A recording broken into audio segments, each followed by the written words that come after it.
16장에 나타나는 문제는 11번째 문제로서 마지막 문제이다라고 말씀드릴 수가 있겠습니다. 무슨 문제입니까?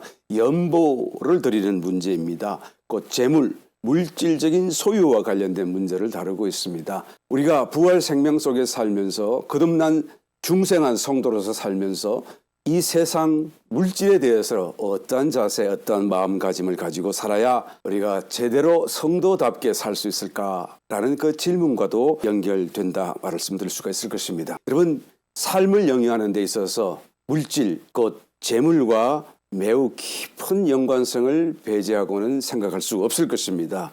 재물, 곧 돈이라고도 우리가 말할 수가 있는데 돈이 없이 살 수 있는 것입니까? 나는 자동차 없이 살 수 있습니다. 물론 걸어 다니면 되겠죠. 나는 쌀이나 식품 없이 살 수 있습니까? 나는 농사 스스로 지으면 되겠죠. 또 그러면 나는 집은 있어야 할 텐데요. 나는 집페이 다 했습니다. 그러나 또한 사회 속에서 일원으로 살게 되면 집페이 오프를 했다고 할지라도 세금을 여전히 내야 되지 않습니까? 거기다가 또 자기만 사는 것이 아니잖아요. 자기에게 속한 아이들, 또 학교 가는 문제, 또한 결혼하는 문제, 직장 문제, 정말 이래저래 얽히고 설키고 결국은 자기 마음대로 살 수 없는 것이 뭐 사회생활이고 세상 속의 삶이다라고 말할 수가 있을 것입니다. 그러므로 돈이 연결되지 않을 수가 없죠. 재물이 없이 산다는 것은 사실 이상일 뿐이다라는 것입니다. 우리가 마치 타잔같이 밀림 속에 격리된 삶을 살지 않는다고 한다면 결국 어느 정도의 돈은 필요하다. 누구에게나 다 필요하다. 사실 우리가 삶의 거의 모든 문제들을 가만히 생각해 보게 되면 그것은 돈과 관련되어 있다는 것을 결론적으로 말할 수밖에 없습니다. 우리가 인생의 삶의 모든 문제를 줄여서 세 단어로 표현하잖아요. 뭐라고 그러죠? 의식주라고 말하지 않습니까? 의식주 문제, 아주 기본적이고 아주 생활과 생계의 어떤 기본적인 수단이 되는 것을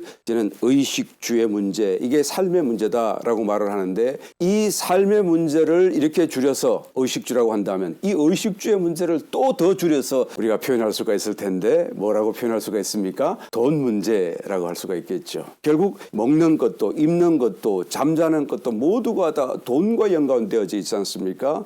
우리가 심지어는 몸이 병들어도 결국 돈 문제고 아이들 문제도 결국 돈 문제고 전부가 다 돈과 연결되어 있다라는 그런 말을 하지 않을 수가 없습니다. 문제는 여러분, 이런 돈 문제를 내려놓고 우리가 살아갈 수 있는가라는 거예요. 거룩한 성도로서 세속적인 사람과 다르게 돈과 연관되지 않고 돈 문제에 휩쓸리지 아니하고 돈과 상관없이 우리가 그것을 염려를 내려놓고 살 수 있는가라는 것이죠. 어떤 사람은 그렇게 말합니다. 이왕이면 좀 더 많으면 좋을 것 같은데요. 이왕 돈이 필요하다고 한다면, 또 있어야 한다고 한다면 좀 더 많으면 좋지 않아요? 없는 것보다 있는 것이 더 좋고, 여전히 또 가난하고 궁핍하게 사는 모습보다는 뭔가 여유 있고 이렇게 잘 사는 모습이 전도하기에도 좋지 않을까요? 라고 생각하는 말하는 사람이 있습니다. 사실 이런 문제는 염려라는 문제라기보다는 그 깊은 심중을 우리가 또 헤쳐 들어가 보게 되면 탐욕의 문제라고 말할 수가 있겠죠. 또 다른 차원의 문제입니다. 이 탐욕의 문제까지는 생각하지 아니한다고 할지라도 여러분, 다만 생계의 문제를 두고 우리가 먹고 입고 자는 이런 모든 문제를 염려하지 않고 살아갈 수가 있는가? 나는 지금 염려 없이 살고 있는가? 나는 염려를 갖고 살고 있는가? 어떻게 구별할 수가 있는 것입니까? 간단히 구별할 수 있습니다. 만약에 내 은행 잔고에 돈이 다 떨어졌다라고 한다면 내 마음이 평안합니까? 불안합니까? 또 반대로 나는 본래부터 돈이 없으니까 잘 모르겠습니다. 그런 분들은 없던 은행에 잔고가 갑자기 이렇게 돈이 막 들어오기 시작해서 쌓였다고 한다면 내가 마음이 이전과 다르게 뭔가 더 뿌듯하고 편안함을 느낍니까? 아니면 그거는 별로 상관이 없습니까? 라고 하는 것을 우리가 살펴보면 알 수가 있는 것이죠. 만약에 이것과 상관이 없다고 한다면, 여전히 평안하다고 한다면 그 사람은 정말 재물에 대해서 자유로운 사람이요. 그런데 그것이 많아지고 작아짐에 따라서 내 마음이 불안하기도 했다가 또한 다시 뿌듯하기도 했다가 하는 그런 어떤 차이를 벌인다고 한다면 나는 곧 그 정도로 그 재물에 매여 있다라고 말할 수가 있을 것입니다. 누가복음 16장 13절에 하나님 주님께서는 분명히 말씀합니다. 집 하인이 두 주인을 섬길 수 없나니 혹 이를 미워하고 저를 사랑하거라 혹 이를 중히 여기고 저를 경히 여길 것임이니라. 너희가 하나님과 재물을 겸하여 섬길 수 없느니라. 왜 하나님은 여기서 하나님과 사탄이라고 하지 않으시고 재물이라고 구체적으로 말씀을 하시는 것일까요? 그럼 사탄은 나는 섬기지 않습니다 하는 사람 많잖아요. 나는 정말 사탄 미워해요. 그런 말을 하면서도 스스로는 재물을 중히 여기는 그런 사람이 있기 때문에 그런 것이죠. 사탄을 섬기지 아니한다고 할지라도 재물을 중히 여기는 것을 주님께서는 깨닫도록 경고하시는 것입니다. 사탄을 숭배하지 아니한다 한들지라도 재물을 중히 여긴다고 한다면 그것을 염려하지 말라라고 하시는 주님의 말씀을 경히 여기는 것과 같은 것이 되는 것이고 결국 사탄을 섬기는 것이고 하나님을 경히 여기는 것이다라고 말할 수밖에 없는 거예요. 그 재물 뒤에는 배후에는 사탄이 있지 않습니까? 우리가 만문 우상이라는 말을 하는데 이 만문이라는 단어가 재물이라는 뜻 아닙니까? 그러니까 재물 뒤에는 곧 사탄이 주체로서 역사하고 있음을, 그것을 주관하고 있음을 우리는 알아야 되는 것입니다. 그러므로 우리가 하나님을 섬긴다고 하면서 재물의 마음을 조금이라도 빼앗긴다고 한다면, 두고 있다고 한다면 그것은 하나님을 믿는다라고 말할 수가 없는 것입니다. 하나님을 믿는다고 할 적에는 재물과는 상관없는 마음의 자유함이 있어야 된다라는 것이죠. 오늘 봉독하신 지금까지 살펴보았던 고린도 교회 성도들은 어땠습니까? 한번 들어가서 살펴보겠습니다. 16장 1절로 이하의 말씀. 성도를 위하는 연보에 대하여는 내가 갈라디아 교회들에게 명한 것 같이 너희도 그렇게 하라. 매주일 첫날에 너희 각 사람이 일을 얻은 대로 저축하여 두어서 내가 갈 때에 연보를 하지 않게 하라. 내가 이럴 때에 너희의 인정한 사람에게 편지를 주어 너희의 은혜를 예루살렘으로 가지고 가게 하리니 만일 나도 가는 것이 합당하면 저희가 나와 함께 가리라. 그러니까 고린도 교회 성도들에게 사도 바울이 명령하지요. 이를 얻은 대로, 이 이라고 하는 것은 이윤이죠. 이익을 얻은 대로 유오도라는 단어인데요. 이 유오도라는 단어는 굉장히 포괄적인 의미를 가지고 있는 단어입니다. 이 유오도의 본래 죽인 그런 의미는 하나님께서 순조롭고 어떤 신속한 그런 길을 열어주시고 인도한다. 그런 방향과 쉬운 길을 인도한다라는 의미예요. 그러니까 요한 3서 1장 2절에 우리가 잘 알듯이 사랑하는 자여 내 영혼이 잘됨 같이, 그죠? 범사에 잘되고 이 말이 다 유도라는 단어예요. 그러니까 삶이 잘되고 영혼이 잘되고 또한 어떤 상황과 형편이 잘되고 그래서 어떻게 그렇게 잘 될 수 있나요? 결국 하나님이 그 길을 열어주시고 인도하시기 때문인데 그 결과로 성공적인 결과를 얻게 되는 거예요. 그것을 번창이라는 단어를 쓰고 번성, 성공한다라는 말로 쓰는 것이죠. 이 일을 얻은 대로라는 이 말, 유오도라는 말은 하나님께서 당신들을 축복하셔서 참 좋은 길로 인도하셔서 너희의 가진 그런 물질과 소유보다 더하여 무언가를 얻은 것을 얘기하는 거예요. 이익을 얻은 것을 얘기하는 것입니다. 그래서 하나님께서 더하여 주신 것, 본래적인 어떤 소유에 더하여 진 것이 있다고 한다면 그것을 모두 다 너희가 모두어서 연보하라 라고 지금 명령하고 있는 것이죠. 굉장한 말씀입니다. 교회를 향하여 일체의 어떤 그런 주장함이 없이 명령하는 거예요. 너희들의 어떤 본래적인 소유 이외에 더하여진 것이 있으면 전부 다 하나님께로 가져와서 연부하고 헌금하고 모아두어라. 내가 갈 때 다시 헌금하는 그런 일이 없도록 해라. 미리 다 해라 라고 아주 명령하는 것을 보게 되는 것이죠. 명령으로 지금 하는 것이죠. 고린도 교회 성도들은 이 말씀을 아멘으로 다 받아들였고 그리고 정말로 연보를 했는데 그 연보라는 것이 나중에 보니까 사도 바울이 기대했던 것보다 훨씬 더 큰 그에게 연보가 되어졌어요. 그래서 결국에는 그에게 그런 연보 관계로 사도 바울도 그 돈을 가지고 예루살렘으로 가는데 결국 함께 동행하고 인솔하고 책임을 지고 함께 가게 되는 것을 보게 됩니다. 여기서 갈라디아 교회들에게 명령한 것 같이 너희들에게 명령한다 라고 지금 말씀하는 것이죠. 그런데 마게도냐 지역에 있는 교회들에게는 명령하지 않았어요.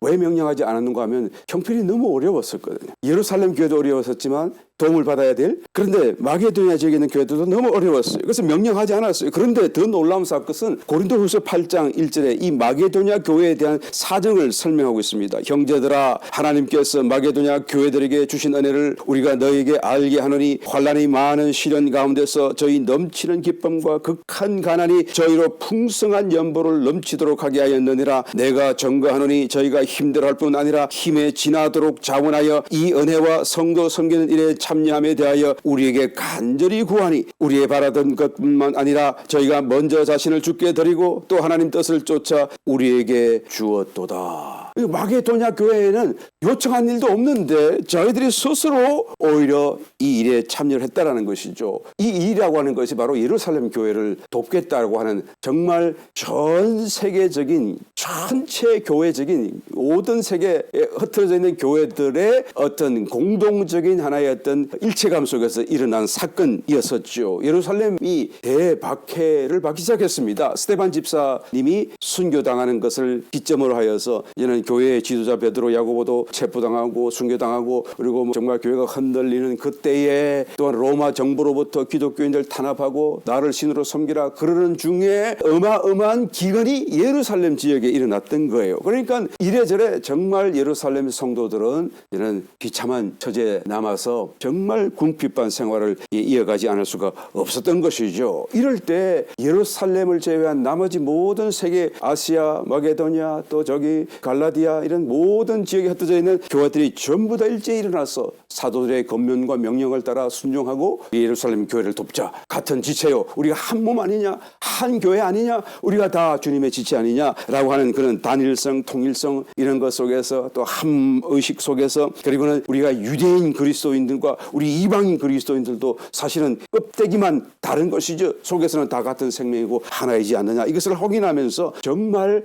예수님이 명령하셨던 그 사랑을 구체적으로 실현하고자 하는 그 열화 속에 모든 교회가 일어나서 열심히 연보를 했던 것입니다. 당시에 이 마게도냐는 로마의 지배에 있었죠. 농업이나 광업이나 목재 산업이 아주 뛰어나였던 번성했던 지역이었었는데 그런 산업의 주요 수입원에 대한 권리를 그 로마인들에게 다 빼앗겼어요. 그러니까 이 마게도냐 지역 사람들, 특별히 성도들은 사회 구조적으로 가난 속에 허덕일 수밖에 없어요. 극한 가난이라고 지금 말씀을 했는데 이 극한 가난은 경제적으로도 그렇게 어려웠을 뿐만 아니라 또 종교적으로도 유대 교인들에게 핍박받고 로마 정부로부터 핍박받고 그러니까 엎친 데 덮친 격으로 정말 가난한 속에 살 수밖에 없는 그런 구조 속에 있었다라는 것을 보게 되죠. 그런데 그런 악조건 속에서도 마게도냐 교인들이 풍성한 연보를 했다라는 거예요. 그것도 자기들의 할 바를 할 뿐만 아니라 힘에 지나도록 그것도 스스로 자원해서 거기다 한 걸음 더 나아가서 사도들에게 간절히 우리도 끼워달라. 우리도 참여하기를 원한다. 우리도 함께하게 해달라라고 구했다라는 것을 말하고 있지 않습니까? 여러분 마게도냐 성도들은 사실 물질적인 원조를 오히려 필요로 하는 그런 상황 속에 있었기 때문에 이런 교회와 성도들에게 사도인 바울이 어떤 재정적인 협조를 요청하기는 상당히 힘들었어요. 말하기가 정말 주저했을 것입니다. 그래서 말하지 않았습니다. 그런데 이 마게도냐 성도들은 어떻게 그것을 알고 그리고는 사도에게 우리도 참여하기를 원한다. 우리를 배회하지 말라. 오히려 공궁에 처한 다른 성도들을 돕는 것을 하나님 앞에서의 어떤 특권으로 생각을 하고 그것을 절대로 우리는 포기할 수 없다라고 간절히 사도 바울에게 간청했다라고 말하고 있는 거예요. 여러분 말이 쉽지 이게 보통 일이 아니지 않습니까? 자기도 어려운데 너무 어려운데 자기도 도움을 받아야 되는 지경인데 그런데 또 남을 도울 수 있다고 하는 그 가능성 속에 있는 힘을 다해서 풍성하게 연보를 준비해 드렸다라는 거예요. 이것은 성령의 충만의 역사, 성령의 충만한 어떤 그런 역사가 아니고서는 도무지 생각할 수도 없고 일어날 수도 없는 사건 아니겠어요? 그러니까 이 초대교회의 그 아름다운 모습들, 정말 영 안에 산화된 모습, 성령의 충만한 역사, 결과 이런 것을 우리가 쉽게 상상해 볼 수 있는 하나의 모습들이 아닌가 생각되어집니다. 여러분, 우리가 고린도 전서를 끝까지 살펴보는 이 과정 속에서 이제 마지막 장이 이르렀습니다. 이 마지막 장이 이르러서 이 질문을 하지 않을 수가 없어요.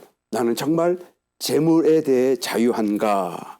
바로 이 16장 전에 15장 지난 시간 부활 생명을 다루어 주었지 않습니까? 부활 생명, 그 놀라운 생명에 대해서 우리가 다루어 보았는데 16장 마지막 장에서 이제는 재물을 다루고 있는 이유가 뭔지 여러분 생각해 보아야 되는 것입니다. 부활 생명을 따라 산다는 것에 실제적인 증거가 어디에 있느냐라고 물었을 때 재물과 연관되어져 있다. 곧 재물을 어떻게 다루는가, 내가 재물에 대해서 어떠한 태도를 갖고 사는가를 보게 되면 정말로 저 사람이 부활 생명을 따라 살고 있다 아니다라는 것을 우리가 말할 수 있다는 거예요. 누구든지 말로는 신령하게 다 말할 수 있습니다. 누구든지 말로는 굉장한 어떤 사건을 말할 수는 있어요. 그러나 그 삶에서 그 부활 생명을 살아낸다는 것은 또 다른 차원의 문제 아니겠습니까? 재물은 여러분 삶의 모든 영역에서 정말 가장 지대한 영향력을 미치는 하나의 도구이며 수단이 아닐 수가 없지요. 그래서 이 돈, 재물 제외하고는 우리는 사회생활, 이 세계 속에서 사는 삶을 생각할 수가 없습니다. 그런데 이것을 내 마음속에 탁 내려놓고 거기서 아무 상관없이 살 수 있다라고 한다는 것은 이런 보통 사건이 아니에요. 이것은 그 속에 재물보다 더 막강한 힘을, 어떤 막강한 능력을 자기가 소유하고 있다는 것을 반증하는 것 아니겠어요? 그것이 무엇이겠습니까? 바로 그리스도의 능력, 그리스도의 임재, 부활 생명, 부활 생명의 감동, 이런 모든 것이 아니겠습니까? 성령 충만, 다 한 가지 사건을 두고 다르게 표현한 표현일 뿐인 것입니다. 바로 이런 것들이 나에게 있는가 없는가라는 것을 우리가 어떻게 알 수 있다고요? 내가 지금 내가 삶을 살며 재물에 대해서 나는 어떤 태도를 갖고 살고 있는가라는 것을 한번 살펴보라는 것이죠. 초대교회는 정말로 이런 면에 있어서 매우 분명했습니다. 사도행전 2장 44절 이하의 말씀, 믿는 사람이 다 함께 있어 모든 물건을 서로 통용하고 또 재산과 소유를 팔아 각 사람의 필요를 따라 나누어주고, 그러니까 자기의 재산이 없어요. 내 것이라는 개념이 없어요. 다 가져와서 그것을 팔아서 각 사람의 필요를 따라 나누어주고 날마다 마음을 같이하여 성전에 모이기를 힘쓰고, 이 예배만 보는 것입니다. 집에서 떡을 떼며 곧 성찬을 나누었다는 말씀이에요. 기쁨과 순전한 마음으로 음식을 먹고 하나님을 찬미하며 또 온 백성에게 칭송을 받으니 주께서 구원받는 사람을 날마다 더하게 하시니라. 그렇죠. 이런 사람들의 모임이 있다고 한다면 주변의 사람들이 정말로 눈을 크게 뜨고 정말 놀라운 가슴을 갖고 바라보지 않겠어요? 나는 이 세상 중에 행복을 찾고 또 기쁨을 찾고 있지만 돈이 많아도 안 되고 건강이 있어도 안 되는데 저 사람들은 어떻게 저렇게 행복하고 기쁜가? 저렇게 돈도 없고 없는데 어떻게 저렇게 기뻐할 수가 있는가라는 것을 보면서 칭송도 할 것이고, 우리가 믿는 하나님을 믿겠다고 하는, 그래서 구원받는 사람이 날로 더해지지 않겠습니까? 기쁨이 넘쳤어요. 또 사도행전 4장 32절로 가서 보게 되면 믿는 무리가 한 마음과 한 뜻이 되어 모든 물건을 서로 통용하고 제 재물을 조금이라도 제 것이라는 이가 하나도 없더라. 사도들이 큰 권능으로 주 예수의 부활을 증거하니 무리가 큰 은혜를 얻어 그 중에 핍질한 사람이 없으니 이는 밭과 집 있는 자는 팔아 그 판 것의 값을 가져다가 사도들의 발 앞에 두매 저희가 각 사람의 필요를 따라 나눠 줌이르라. 참 놀라운 사건이 아닐 수가 없습니다. 그런데 안타깝게도 이런 정말 아름다운 이 성령의 역사의 모습이 얼마 있지 않아서 사라지고 말아요. 벌써 사도행전 4장에서 이 사건이 사도행전 6장만 넘어가게 되면 그만 사라져버렸어요. 거기서부터는 헬라파 유대인들과 유대인에 속한 과부들, 유대인에게 속한 유대인 과부들과 또 이방인 과부들 사이에 경계가 생기고 차별이 생기고 가난한 자가 생겨나고 생활이 어려운 사람이 생겨난 것을 보게 되는 것이죠. 정말 안타깝습니다. 그냥 그 놀라운 성령의 역사가 그대로 지속되고 연결되어져서 모두가 영 안에서 성장하고 이 놀라운 기쁨과 이 체험이 그들의 삶이 되고 정말 이제는 그들의 어떤 존재적인 어떤 변화로 연결되었었어야 되는데 불일듯이 일어났다가 얼마 있지 않아서 사그라들고 마는 꺼져버리는 그 불꽃과 같이 초대교회의 흔적 속에서 사라지는 것을 보게 되는 것입니다. 저와 여러분들이 이것을 보고 우리는 반대교사로 삼아서 정말 우리는 이 일을 연결하고 끝까지 이런 부활 생명의 증거를 우리가 나타내며 살 수 있는, 정말 재물에 대한 어떤 그런 매임이나 속박이 없이 자유자로서 더 크신 하나님의 능력을 의지하며 살아갈 수 있는, 또한 그것을 전개할 수 있는 저와 여러분 다 되어야 할 줄 믿습니다. 여러분, 부활 생명이라고 하는 것은 죄와 사망의 문제, 저주의 문제, 그런 것들을 이기는 것으로 끝나는 것이 아니죠. 여기서 보니까 하나의 자연스러운 기결로서 물질적인 소유, 이 돈 문제까지도 초월하고 다스리는 그런 이김으로까지 연결된다라는 것을 말씀해 주지 않습니까? 여러분, 이 문제가 사실은 마지막 관문과도 같은 문제라고 말할 수가 있습니다. 정말로 내가 부활 생명을 따라 살고 정말로 새 생명 따라 살고 있다고 한다면 내가 물질에 대해서도 초연하고 염려하지 않고 두려워하지 않고 매이지 아니하고 자유자로 살아가는 그런 삶이 있어야 된다라는 것을 말하고 있는 것이죠. 저와 여러분, 정말 부활 생명 안에서 나는 살고 있는가? 나는 어떤 삶을 살고 있는가? 알기를 원한다고 한다면 스스로에게 한번 질문해 보시길 바랍니다. 지금 나는 주님을 위해서 나의 소유, 나의 가진 재물에 얼마를 드릴 수 있을까? 어느 정도를 주님 앞에 내어드릴 수 있는 것일까라는 것을 한번 자문해 보시길 바랍니다. 마가복음 12장에 보게 되게 되면 2렙돈 한 고드란트에 해당되는 정말 작은 돈이었지만 그래서 이 과부에게 있어서는 한 달 생활비였다라고 주님이 말씀하셨어요. 그러니까 그 자기의 생활비 전부를 하나님 연복에 넣어드렸던, 그래서 주님께서 칭찬하시기를 그가 가장 많이 하나님께 드렸다라고 그걸 인정해 주셨던 사건이 기록되어져 있습니다. 왜 가장 많은 것을 드렸나요? 그에게는 그것이 자기의 생활비 전부였기 때문에 그런 것이죠. 돈이 오히려 하나님과의 관계 사이를 갈라놓는 것이 아니라 이 여인에게 있어서는 오히려 그 돈이, 그 재물이 하나님을 더 가까이, 또 하나님과의 사랑을, 자기 자신이 하나님을 얼마나 사랑하는지를 표현해낸 정말 훌륭한 수단이었고 도구였다라는 것을 여기서 볼 수가 있는 것이죠. 우리는 이 사건을 볼 때마다 어떤 사람은 좀 더 합리적인 사람, 이성적인 사람은 이런 질문을 합니다. 하나님께 드린 것은 좋지만 그러면 당장 생활은 어떻게 하지요?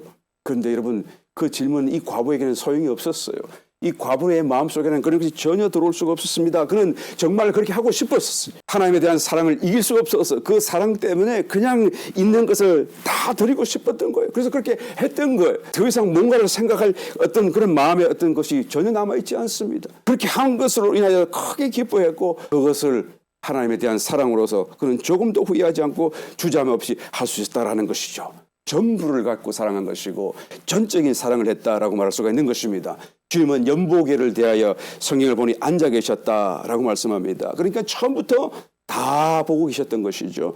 처음부터 무엇을 하고 어떤 사람이고 어떤 마음인지를 다 보고 알고 계셨다라는 것입니다. 보고 계시고 알고 계시던 주님께서 이 과부의 삶을 책임져 주지 않았었겠습니까? 이후의 삶 가운데 하나님이 기적을 베풀어 주지 않았겠어요? 그의 어떤 부엌에서 막 기적이 계속 일어났을 거라고 저는 분명히 생각되어집니다. 한 달을 굶주리며 살아가며 그래서 뭐 그렇게 어려움 속에 살도록 주님께서는 결코 내버려 두지 않았다는 것을 우리는 생각해 볼 수밖에 없는 것입니다.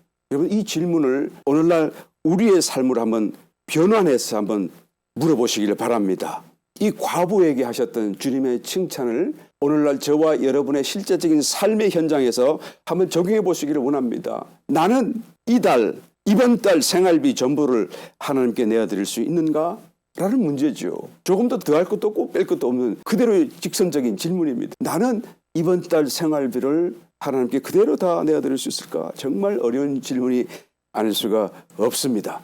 이 질문을 갖고 우리는 정말 기도하며 정말 하나님 앞에 빚진 마음으로 살아야 마땅하지 않겠습니까? 우리가 하나님을 사랑한다고 한다면 어떤 이런 사건들이 적어도 한 번이라도 일어나야 되지 않을까요? 어떤 사람은 그렇게 말합니다. 목사님, 나는 내가 복권이 당첨되게 되면 11주도 낼 것이고 제일 먼저 교회 건물 딱 짓겠습니다. 기도해 주십시오. 그러는데 기도했을 수가 없어요. 여러분, 그것은 성경적인 것이 아니기 때문에 그런 것이죠. 생활비라고 하는 것은 여러분 삶의 어떤 가외의 어떤 재물이 아닙니다. 그렇죠? 내 생활의 어떤 여유가 아니에요. 생활비라고 하는 것은 내 생활의 필수적인 것이고 더할 것도 뺄 것도 없는 정말 어떤 면에서 중요한 어떤 수단이고 어마운트라는 것을 우리가 말할 수밖에 없지 않습니까? 그런데 거기서 덜 수 있느냐라는 것을 지금 묻는 거예요. 우리가 재물에서 자유롭지 않다고 한다면 결단코 부활 생명을 따라 사는 삶을 살 수 없습니다. 주님은 분명히 말씀하시기를 재물과 하나님을 겸하여 섬길 수 없다라고 단정하게 말씀하지 않았었습니까? 우리가 재물에 대해서 자유로워져야 돼요. 그럴 때에 여러분 이제까지 살펴보고 이제까지 우리가 참으로 깨달은 그 부활 생명이라는 것을 우리가 따라서 그 생명 안에서 살아갈 수 있는 놀라운 축복을 얻게 되는 것입니다. 고린도전서의 결론이에요. 마지막 부분이에요. 결말을 맺는 부분이에요. 무엇을 말씀합니까? 부활 생명을 따라 사는 것이 나에게 있는지를 재물에 대해서 한번 빗대어 살펴보라 라는 말씀인 것이죠. 하나님에 대해서 내가 어떤 마음으로 1절부터 3절까지 사도 바울은 고린도 교회에 이와 같은 말을 명령하였다라고 우리가 읽어본 대로 기록되어져 있습니다. 고린도 교회는 거짓 교사들로 인해서 많은 사람들이 사도의 사도성을 의심하지 않았지만 거짓 교사들로 인해서 이제는 사도성마저도 의심받고 있는 그런 상황이었었어요. 그런데 그런 교회를 두고 재물에 대해서 이렇듯 담대하고 주저하지 않고 명령하여 말할 수 있다는 것은 도대체 어떤 이유일까요? 사도 바울께서 그 자신이 이미 먼저 재물에서 자유롭고 재물에 대해서 매임이 없기 때문이다라고 말씀드리지 않을 수가 없습니다. 그는 있으면 재물이 있으면 복음사에게 썼고 없으면 스스로 생계를 위해서 천막을 지었다라고 말씀하지 않습니까? 그가 순교당하던 그 마지막 시간이 다가왔을 때 그에게 남은 것은 오직 두 가지, 그것도 한불과 그리고 종이, 가죽 종이에 적혀 있는 성경 한 권밖에 없었어요. 그것도 자기 손에 있는 것이 아니라 저 멀리, 그래서 디모데에게 그 좀 가져오라 라고 요청했던 것을 우리가 디모데서에서 읽어보지 않습니까? 아무것도 없어요. 그가 죽는 그 순간, 마지막 순간, 그렇게 위대한 하나님의 사도였고 사역자였던 사람이 죽는 순간에는 자기의 소유가 아무것도 없었다라는 것을 말씀해 주지 않습니까? 여러분, 재물에 대해서 우리가 매임이 없어야 하고 우리가 정말 부활 생명 안에 살기 위해서 성도로서 합당한 삶을 살기 위해서는 재물에 대해서 자유로울 수 있어야 된다라는 것을 우리 분명히 깨닫게 되어야 마땅할 것입니다. 만약 이 재물에 대한 문제가 스스로에게 통제될 수 없다고 한다면 그 재물이 점점 자기를 끌어가고 재물에게 자꾸 매여져 간다고 한다면 차라리 재물이 없거나 차라리 재물이 좀 모자라는 것이 더 신앙생활에 유익하지 않을까요? 한번 생각해 보아야 되는 것입니다. 통제하지 못한다고 하는 것은 자기에게 있는 그 재물을 올바르게 쓸 줄 모른다는 말씀의 의미인 것이죠. 누가복음 16장에 보니까 나사로가 거지였는데 그 거지와 한 동네에 살고 있는 부자가 있었습니다. 그런데 이 부자는 자기에 있는 그 부유한 소유 때문에 결국 죽어서 어떻게 됐죠? 어마어마한 고통을 당할 수밖에 없었어요. 그가 차라리 거지 나사로처럼 거지였다고 한다면 어쩌면 그는 그런 고통을 당하지 않았을 수도 있지 않겠어요? 거지 나사로가 뭐 잘한 게 있었나요? 그저 고통 속에서 견디고 살았을 뿐이에요. 부자도 만약에 거지였다고 한다면 그에게 주어졌던 그 많은 소유에 대해서 문책당하지 않았을 수 있지 않겠어요? 그러면 그것을 통제할 수 없다고 한다면 차라리 없는 것이 낫고 부족한 것이 낫지 않겠습니까? 우리는 정말 재물에 대해서 마음을 내려놓아야 되고 또 그 재물은 하나님이 내 손에 맡기는 또는 하나님의 어떤 시험, 하나님께서 나에게 맡기시는 어떤 도구라는 개념에 대해서 분명한 인식을 가져야 마땅할 것입니다. 어느 마을에 큰 물난리가 나서 온 사방이 물에 잠기고 떠내려가고 그래서 가장 높은 다리 위로 거지 아빠와 거지 아들이 올라와서 이제 물길을 피했습니다. 다리 아래로 놀 때 이렇게 찾아보니까 밑으로는 송아지도 떠내려가고 돼지도 떠내려가고 퍼니처 떠내려가고 자동차 떠내려가고 그러면서 거지 아빠가 그렇게 말을 하죠. 그것을 바라보면서 얘야 저거를 잃어버린 저 주인이 누군지 모르겠지만 정말 마음이 아프겠구나. 그러나 너는 또 나는 그런 아픔도 없고 염려도 없으니 얼마나 좋으냐. 이것이 다 아버지를 잘 만난 덕분이다 라고 말을 하더라는 것입니다. 어디까지가 우리가 정말 진리인지 끊기 어렵습니다만 재물에 대해서 한번 생각해 보지 않을 수 없습니다. 잠언서 30장 8절 곧 허탄과 거짓말을 내게서 멀리 하옵시며 나로 가난하게도 마옵시고 부하게도 마옵시고 오직 필요한 양식으로 내게 먹이시옵소서. 재물에 대해서 마음을 놓아야 돼요. 그래서 꼭 가난한 사람이라고 해서 이렇게 고백하는 것이 아닐 것입니다. 굉장한 부유를 하나님이 그에게 주신다고 할지라도 그 마음속에 재물에 대해서 손을 내려놓은 사람이라고 한다면 그 재물의 의미가 없지 않아요. 그러므로 내 마음속에 재물이 내 마음의 공간을 차지하지 못하도록 주님 부하게도 마옵시고 오직 가난하게도 마옵시고 필요한 대로 내게 먹이시옵소서라고 고백하는 것입니다. 만약 내가 돈을 번다면 그래서 재물이 쌓여간다면 그것은 내가 벌었기 때문에 번 것이 아니요 하나님이 주셔서 받은 것입니다. 여기에서 이렇게 분명해야 되는 거예요. 머리털도 세시는 하나님이시잖아요. 그런데 성도의 삶 속에 뭔가 여유, 잉여분으로서 뭔가 자꾸 채워진다고 하는 것은 저절로 되는 것이 아닙니다. 하나님이 주시는 거예요. 왜 주실까요? 쓰라는 것이죠. 하나님의 일을 위해서.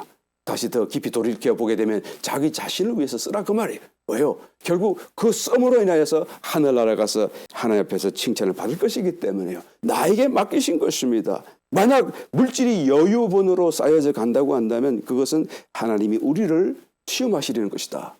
어떻게 써나 지켜보시기 원합니다라는 것을 우리는 알아야 되는 것이죠.